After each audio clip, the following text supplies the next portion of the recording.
নবম পে স্কেলের গোপন মিটিং উন্মোচন করা হলো সবার সামনে। এইমাত্র পাশ হল নবম জাতীয় পে স্কেল। শতভাগ পেনশন সুবিধা ও 1:4 অনুপাতে 13টি গ্রেড নির্ধারণ করা হয়েছে। প্রধান উপদেষ্টা সবাইকে জানান, ভিডিও শুরু করার আগে চ্যানেলটি সাবস্ক্রাইব করুন। অবশেষে সরকারি চাকরিজীবীদের জন্য নবম পে স্কেল বাস্তবায়নের চূড়ান্ত সিদ্ধান্ত গ্রহণ করেছেন অর্থ মন্ত্রণালয় ও পে কমিশন। আজ বিকেল 3টায় বৈঠক অনুষ্ঠিত হয়েছে, যেখানে সরকারি কর্মকর্তা ও কর্মচারীদের বেতন বৃদ্ধির বিষয়গুলো নিয়ে আলোচনা হয়েছে।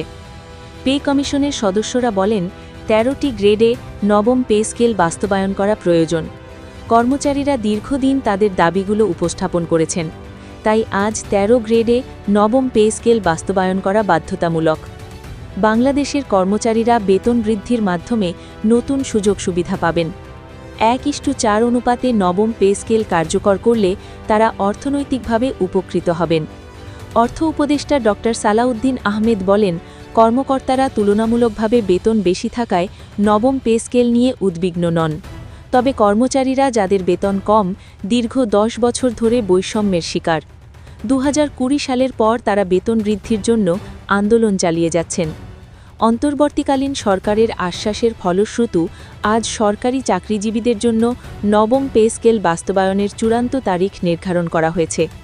কর্মকর্তা ও কর্মচারীদের জন্য থাকবে 1:4 অনুপাতের বেতন বৃদ্ধি।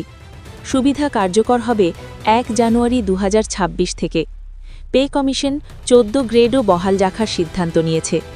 বৈঠকের পর পে কমিশনের সদস্যরা বিভিন্ন মতামত প্রদান করেন।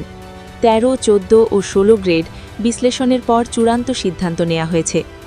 আগামীকাল আনুষ্ঠানিকভাবে বৈঠকে এই সিদ্ধান্তগুলো গেজেট আকারে প্রকাশ করা হবে। নবম পে স্কেল বাস্তবায়নের কারণে সরকারি চাকরিজীবীদের মধ্যে নতুন আশা জেগেছে। কর্মচারীরা সবথেকে কম বেতনের চাকরি করে থাকায় নবম পে স্কেল না হলে সমস্যা প্রকট হতো। তাই 31শে ডিসেম্বরের বৈঠকে এটি ঘোষণা করা হবে। অর্থ মন্ত্রণালয়ের এক সচিব বলেন, সব প্রস্তুতি সম্পন্ন, এখন শুধু গেজেট প্রকাশের অপেক্ষা। কর্মচারীদেরকে 1 জানুয়ারি 2026 থেকে নবম পে স্কেল কার্যকর হবে বলে বলা হয়েছে। এখনও কিছু বিষয়ে পে কমিশনের মধ্যে একমত হয়নি। বিশেষ করে গ্রেড সংখ্যা কমানো হবে কিনা তা আগামী 31শে ডিসেম্বরের সভায় চূড়ান্ত হবে।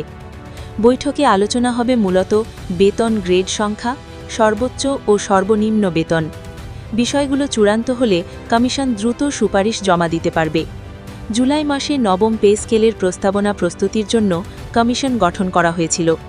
6 মাসের